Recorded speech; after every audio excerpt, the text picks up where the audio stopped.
In my opinion, RimWorld is one of the best games in the world, if not the best game. I have hundreds of hours in this game and I will continue to play this game for hundreds more. I have all the expansions and I will continue to buy all of the expansions. I have tons of mods, but I still love playing even in the base game.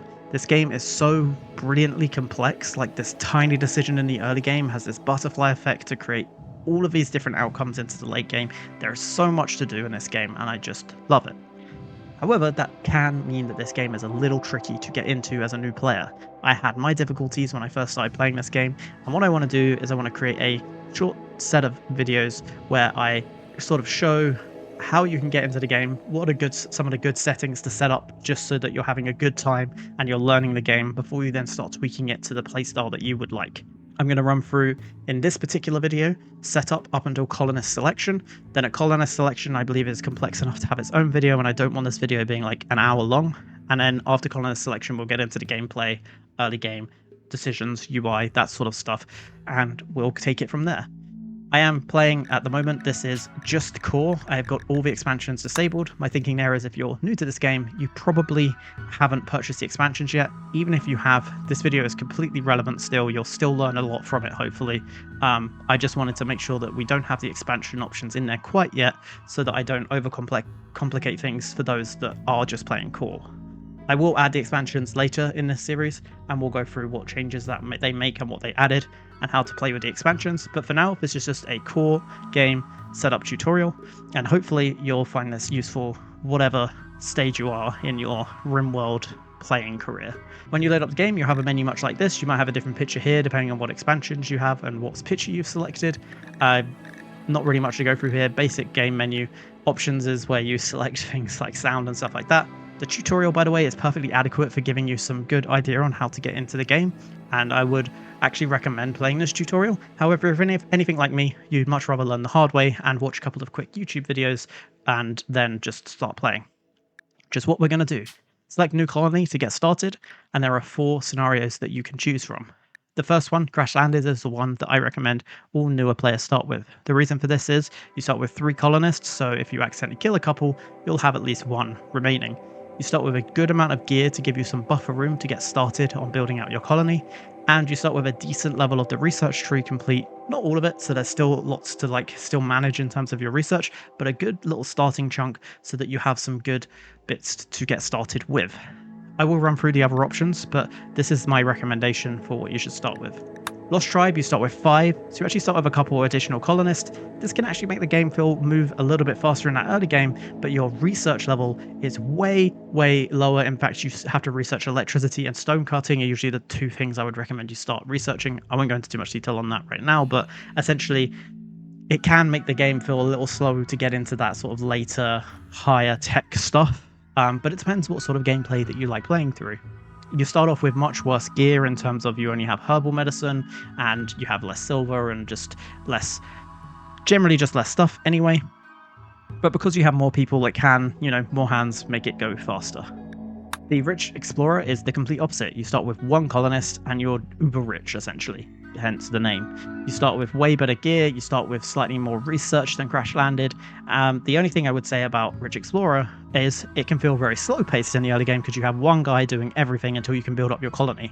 I will also point out that the AI Storyteller, which we'll get onto in a moment, when you're playing against the AI Storyteller as a Rich Explorer or Naked Brutality, they have a bias towards sending you events that give you more colonists. Essentially, the AI Storyteller's trying to be nasty to you, but only not to wipe you out of the game. It will wipe you out of the game, but when you only have 1 colonist, they try and build up your colony. When you have around 3, that's when they start being a little bit normal in terms of what they send you. If you get lots of colonists, they start to be pretty damn harsh, and that's because of the scaling mechanic, which I'll go into in a little bit more in a moment. Finally, the last option is Naked Brutality. You start with absolutely nothing, completely naked, and it's the only one where you can easily die on the easiest difficulty, because you could freeze to death, you could starve to death very easily, you can get heat stroke to death if you're on a hot map. There's just, so many things can go wrong that even without raids, you're going to struggle. I definitely do not recommend this for a first-time playthrough. I do recommend this at some point, though, because it is very fun and challenging as a gameplay mode. Crash Landed, in my opinion, is a good middle ground. You get a decent amount of stuff, and a good starting point. You can also use this open Steam workshop button to look at other scenarios other people have made. It's some pretty cool ones there. And then there's a scenario editor where you can actually edit the scenario yourself. I would recommend sticking with the base sort of Crash Landed to start with, and then experimenting with this once you understand a little bit more about the game. Next, we have the AI Storyteller. You have 3 options: Cassandra Classic, Phoebe Chillax, and Randy Random. Cassandra Classic, like it's in the name, it's a classic sort of gameplay mode. I would recommend playing with Cassandra Classic to start with, and then moving on to the others after you've understood a little bit more about the mechanics of the game. However, just to give you a brief overview of each of them, Cassandra Classic, essentially, she'll send you relatively scheduled events that will occur and scale with your colony. They can be both good and bad events, but essentially as you get richer, as you get bigger, as you get stronger, she'll send you harder raids and things depending on the difficulty that you have set. Phoebe Chillax is a little bit more chilled. You'll have much longer gap between raids or other events occurring. This to me can be a little bit boring. It's not my preferred main way of playing, but for you it might be. Just be aware that you may be lulled into false sense of security. You might have a large gap where nothing happens, and then all of a sudden you're hit with something that devastates you because you weren't focusing on a certain type of defense. And then the final option is Randy Random. It's in the name. He's random. He can send you ridiculously good things or ridiculously bad things at really random times. It's my favorite way of playing because you have to constantly play on your toes a little bit. You have to be aware that Randy may just try and annihilate you, or he might be really nice to you for like an entire year. But it's not, in my opinion, the best one for a new player. A new player, I think, is Cassandra Classic, understand how things work, and then from there take it onto these other storytellers. There are 6 different difficulties to choose from, and each of them, they get, like any other video game, easiest to hardest. Peaceful, essentially there are no major threats. You can still get some minor threats will come your way, like diseases and mad animals. It's essentially for people who are just looking for a colony management rather than any sort of fighting with raids and stuff like that. I definitely played a couple of playthroughs on Peaceful, and I had a blast. It is a nice, peaceful way of playing. It's not as exciting or as tricky as some of the other modes, but there's nothing wrong with that. RimWorld's all about picking your adventure, making your story how you want to make it. So don't feel pressured into going to harder difficulties. If you enjoy Peaceful, enjoy Peaceful. The next level up is Community Builder. This is about a 30% threat level and has a couple of little buffs and perks. So I'm going to show you how I know this. If you come down here to Custom, you can then set the standard, and which will adjust these things. So if I select Peaceful, you can see the threat scale reduces to 10%, and your colonist mood gets buffed to 10 plus 10, and some of these bad things from happening, they have a much lower percentage compared to if you select some of the higher levels. So Community, you can see threat scale is 30%, and you also notice in Peaceful, all of these things are turned off. Whereas in Community Builder, you have these 3 things turned on. Predators hunt humans and extreme weather is turned off, and you also have a little bit worse in terms of some of these bad events occurring, like food poisoning can be a real pain in the butt. Adventure Story is the next one up, threat scale of 60%, and again, just slightly trickier. Your harvest yield gets to like 100%, and all of the sort of main threats are turned on. After that, you get Strive to Survive. This is kind of where things get zeroed out. 100% on all of the yields, 0 on colonist mood. These are all on 100%. You could argue that this is like the normal difficulty of the game. However, I will warn, the normal difficulty of the game is actually really hard. I actually recommend you play on Adventure Story mode, but I'll just show you the last couple. So we've got Blood and Dust, which is 155% with a -5 colonist, and a couple of buffs to some of the bad things from happening. Also a little bit lower yield. And then the final set is Losing is Fun.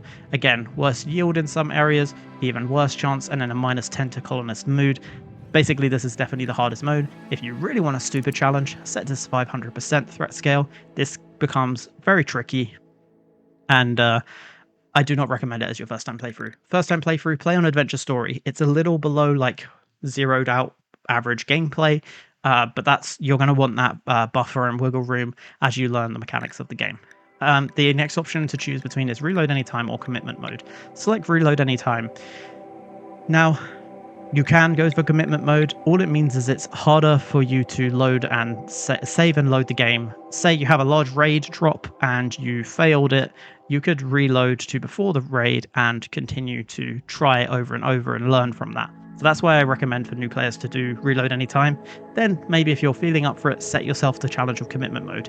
I also recommend playing with reload anytime if you're playing with a ton of mods, because then if a interaction between two mods goes wrong, you can at least reload to a point where you don't lose your entire colony and maybe make adjustments to either your playstyle or even maybe removing a mod from that playthrough. So yeah, just a couple of pointers. Stick to reload anytime for now.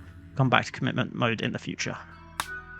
Next, we have the world setup. Now, I'm going to just say this right away. If you want to skip over this section, definitely feel free to, because just leaving everything as normal is absolutely fine. The only thing I'm going to do is change this to Boz Walrus. That's just so I know lowercase Boz space Walrus. That's because I know what this map looks like, and so I just kind of know what I'm doing with this tutorial. Randomized seed just gives you a random seed. You can type in any seed in this top part. That you could go looking for good ones online, or honestly, they all have a pretty decent balance of like different things happening on the map. So just you don't really need to focus too much on the seed unless you're wanting to do a very specific type of playthrough. Globe coverage. So we'll see in a moment the globe when we're picking our place where we want to actually set up our colony, and it just depends on how much of it is basically inhabitable you can click on. Set it to 30% for your first few playthroughs. Honestly, I don't see much or any reason, even in the future, for you to set it more than 30%. You might go for 50%. You definitely don't need 100%. All that 100% does, and you'll see it comes up with a message, it can take a long time to generate the planet. You're never going to go to the other side of the planet from where you start from, unless you're doing a very strange sort of playthrough. It generally just means there's more option for you, but it just means things take longer to load. And especially in your first few playthroughs, you're not going to go that far away from your starting tile, so honestly, just leave it at 30%. Overall rainfall, temperature, and population are kind of self-explanatory. Overall rainfall, if you set it really high, you're going to get a lot of wet tiles. Set it really low, you'll get a lot of dry tiles. Same with temperature, high, you'll get lots of desert. Low, you'll get tundra and ice sheet and stuff for most of the map. Population, this is just these factions here will appear on the map dotted all over the place. And if you set it as crowded, there'll be a ton more of them, and you set it as sparse, there'll be very few of them. Setting it at normal is pretty good because it means you've got plenty of space to choose where you want to start, but also there'll probably be someone near enough by that you can go to trade with them. So yeah, I would recommend leaving this all as normal, and you can experiment with this in the future, but honestly, even on normal, you'll have options. You can choose to build really far away from people because there'll be areas of the map that have very few factions. You can also choose to start on really cold map tile or really warm map tile, and you'll see that in a moment. On this right hand side, you have factions. You can add or remove factions. Again, I don't recommend changing this for your first few playthroughs, so you understand what each of the factions can do and how you can interact with them. Essentially, these ones at the top are ones that you can trade with. Fierce Tribe if you do a lot of good building of relationships. And then these ones at the bottom are generally ones you can never trade with because they're hostile to you entirely, and ones that you can maybe go and attack and take over the base at a later point. Now that's like pretty late game decision making there. But yeah, mainly trading is the reason these factions exist on the map to begin with. So let's generate this planet. You can also reset everything with these two reset buttons at the bottom, but yeah, let's generate this planet. So I am actually going to move myself over here so I can explain this world map for you. So you can see here about 30% of this globe. So all of here is just water. Over here we have about 30% of this planet is populated with some sort of land, which is where we're going to select the tile where we want to start. So you'll see here a bunch of information. You may see nothing come up here. You can select terrain to get more information, planet to get a little bit more information of the general planet. But you'll probably see something like this when you select something. Now, you can see these different colors. These just represent different biomes. So I'm going to select the terrain, so you can see this terrain section over here. And I'm just going to run through the main ones. So up here we have the ice sheet and sea ice. These are both basically, you can see that growing period is never. That's not a good thing. Basically, it's very hard to survive on these map tiles. They're very cold. There's very little on them in terms of wildlife. The only chance of surviving is using something called hydroponics, which honestly is not like a super early game item to build. So yeah, honestly, very, very tricky. I've done a couple of ice sheet and sea ice starting, and I've gotten very bored very quickly. Next, we have this slightly light brown color. This is tundra. This is actually just about playable, in my opinion. You have a growing period of 10 days, so very short, so it's you usually don't get a lot of growing done. It's also very cold, but there are at least some animals on the map and a little bit more in terms of resources. Next is one of my favorites to play on, which is the Boreal Forest. Now, this is a cold map. You can see here, we're into the negatives. Now, I'm sorry for those of you who use American money. This is Celsius. Essentially, all you need to know is below 0 is below freezing, so water freezes, and above 0 is warmer. 20 degrees is very comfortable day. Negative 27 is a very uncomfortable cold day. So essentially the average temperature here is quite low. You have a slightly larger amount of growing time. And then one thing I'm going to start pointing out now is disease frequency is only 1 per year. And this is actually one of the lower sides. So just to show you, sea ice is 0.7, tundra is 0.8, this is 1. So yeah, this is probably the first map that I would maybe recommend you considering, but honestly, not even. Next, we're going to go up in temperature scale. So next we actually have temperate forest, and this is the one that I actually recommend you start on. Temperate forest has usually half the year as growing period, which is really good. You can get a decent amount of rice grown or anything else grown in that time. It usually has something forageable. Not all of these will have anything forageable. This does actually have forageable, but not all of them do. 100% berries. Disease frequency is a little higher, but it's not something you have to worry about too much. 1.2. Honestly, you're not going to notice it, really. It's just something I just wanted to point out. Generally speaking, this is like, again, if we're choosing like normal base game, temperate forest is the place to start. Next up from that, we actually have arid shrubland. This has year-round growing, but generally speaking, the fertility of the soil across the map tends to be lower than something like temperate forest. It is usually much warmer, and you can see it goes up to 34, so you do have to start considering things like heat stroke. And yeah, generally speaking, a warmer map. It's essentially the opposite of boreal forest. There's a little less in terms of wildlife than temperate forest and bits and pieces like that. We also have tropical rainforest. This is also a warm, has year-round growing. There tends to be much better fertility, but your disease frequency jumps up to 1.7, so you will start noticing that your colonists get diseases a little bit more frequently. It's also covered in trees, so it does make building sections a little bit trickier. And then if we zoom in a bit here, you can see there's a swamp area here. This is tropical swamp. Difficulty with tropical swamp is it's a lot wetter, so you get marshier soil, which means finding areas that actually you can even build certain things on can be a little tricky. So again, definitely maps that you should explore in the future, but not ones I recommend you start with. Temperate forest is, again, still where I recommend you start with.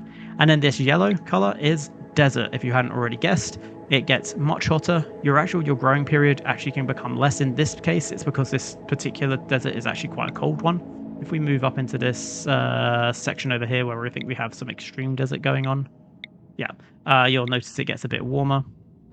Actually, all in all, this desert seems to be a relatively cooler side of desert. Here we go. Here's one that's got a much higher average temperature. So it has year-round growing. This is what I'd expect from a desert. You can get ones that are close to tundra, which actually get a much lower average temperature and lower growing period. They have much less fertile soil. Generally speaking, in the summer, get very hot. And then if you go to the extreme desert, which is... That's where we found some a second ago. Here we go. Extreme desert. It gets even hotter, although saying that this particular one isn't even that hot. Maybe down here. Here we go. Extreme desert. Generally, it's more extreme. Essentially, there's even less fertile soil. Generally speaking, is hotter. We have one of those slightly odd maps where cold and hot are right next to each other. Maybe this desert over here a bit more. No, even that one is a little cooler. This can sometimes be the case of when you select a 30% map, it doesn't have the area to develop a hotter desert area. This is where you may want to consider actually adjusting the temperature settings if you're looking for a desert map, and also maybe going for a 50% to give yourself that bigger land mass to find a desert section. But we're going to focus on this temperate forest over here, I think. I think this is a good section. We've got a couple of people here, and here that we could potentially trade with. Yes, we have pirates here, but that's nothing to worry about too much. And in fact, I think choosing this cluster of mountains here would probably be a good point, because we'll actually still be near enough to all of these to trade, while also in our own little section. The next thing to look at is the terrain itself. Now you'll notice there are flat, small hills, large hills, and in this particular section I don't think we have any mountainous, so we'd have to hop over to... Oh, we've just got loads of... over here. So this is mountainous. I like this patch here, in my opinion. So in this particular playthrough, I say we go with large hills. There isn't a huge difference in what this does in terms of materials. Yes, large hills will have more mineable materials, but you can just set up to trade. It doesn't make a huge problem or anything like that to go with flat, small, or large hills or mountainous. What it does do is it gives you something to put against your back for defensibility. When you're in flat, you're essentially going to have to build walls at all sides because for defensibility. When you're on small hills, you might be able to find a small hill to be at your back, so to build around it, build against it. And large hills, you're much more likely to find a more defensible position. Not guaranteed, actually. Sometimes large hills can't be that beneficial. Mountainous is where you pretty much are guaranteed to have one side of the map entirely covered or very covered in terms of there's not much chance of raiders coming in from one direction. It saves you a little bit of building. The downside is overhead mountain. Overhead mountain means you can get insect infestations. So if you mine into a mountain and build near or in overhead mountain tile, which is, I'll show you how to view that when we get into the game, you'll essentially have a chance of an infestation from insects, which can be a real pain in the butt. So it's a trade-off of being able to get more materials and more defensibility from raiders, but you may have infestations. Now, there are some pretty easy ways to deal with infestations to prevent them from happening, so that's why I like to play with mountainous. In this case, I think we go with large hills. Now, the next thing you can potentially look at is stone types. So sandstone and granite is perfectly fine. Now, each of the stone types have a aspect of them that can become your favorite or least favorite one to work with. Now, granite is the strongest, so when you turn it into a wall, it has slightly more health than any of the other stone types. So that's good to have on your map if you want slightly more defensible walls. It doesn't make a huge difference, honestly, but it's just like a nice to have. Marble is in fact my favorite stone because it adds beauty. So when you build a person's bedroom out of marble or the dining room out of marble, it actually adds beauty. Or if you put the marble on the floors, it actually adds beauty rather than being neutral in terms of beauty, which granite and sandstone would be. And then there's sandstone, limestone, and slate. I believe slate is the fastest to build, but it has the least amount of HP. And I honestly can't remember what limestone and sandstone are benefits. They each have like a slight aspect that make them a little bit desirable in some scenarios. But sandstone and granite is absolutely fine. Large hills is good. We have a decent growing period. Average temperature isn't too high or too low, which is why I recommend temperate forest, because you get the opportunity to both experience cold and hot weather in terms of balancing your colonists' temperatures. There is berries on the map, which can be good for foraging. It also probably means that there are plenty of animals on this map as well. Disease frequency isn't too high, and there isn't anything, so you'll notice that on some of them, and I'll see if I can find one. There we go. Special feature, caves. Some of them have special features, and caves usually mean insects because they'll be overhead mountain, or there'll be tunnels through your mountain so that it's easier for raiders to come that way. So yeah, we're going to go with this large hills. It doesn't have caves. It's a pretty basic map. One thing I just want to point out, we also do have this button here called for advanced settings. I would leave your starting season always on automatic. It always gives you the most favorable season to start on. And then you have map sizes. I personally think that you should just stay with medium, but I just wanted to show this the option that you can go for all the way up to large, all the way down to small. If you want to set, maybe you want to set up a really large colony. It does give you a warning on the larger maps that the AI can act a bit weird. I've not experienced too much weirdness. One time I played a playthrough with Randy where he was nice to me for like the entire time, and I wondered if that was because I was on a large map. But honestly, start with medium. Just wanted to make you aware of that. You can also, if you want to challenge, select a random site and just play from that random site. Take that with, you play this game for yourself, not for others. So just make sure you're enjoying your playthrough. So when I hit next, we're actually going to end up on the colonist selection before we get into the game itself. I am actually going to end the video here because this entire section needs a lot of talking. I've already talked for nearly 25 minutes, and colonist selection is a whole other kettle of fish to run through the good, the bad, and the ugly. So thanks so much for watching. I hope you found this video useful or helpful for your RimWorld journey. Check the link in the description to get over to the next video. I'll probably have it up on screen right now, in fact. There'll be a playlist as well. If you found it useful, give me a like, subscribe, anything. If I missed anything, let me know in the comments. I definitely want to be able to share as much knowledge from the community as well as my own to help new players love this game as much as I do. Anyway, thanks so much for watching, and I'll catch you on the next one.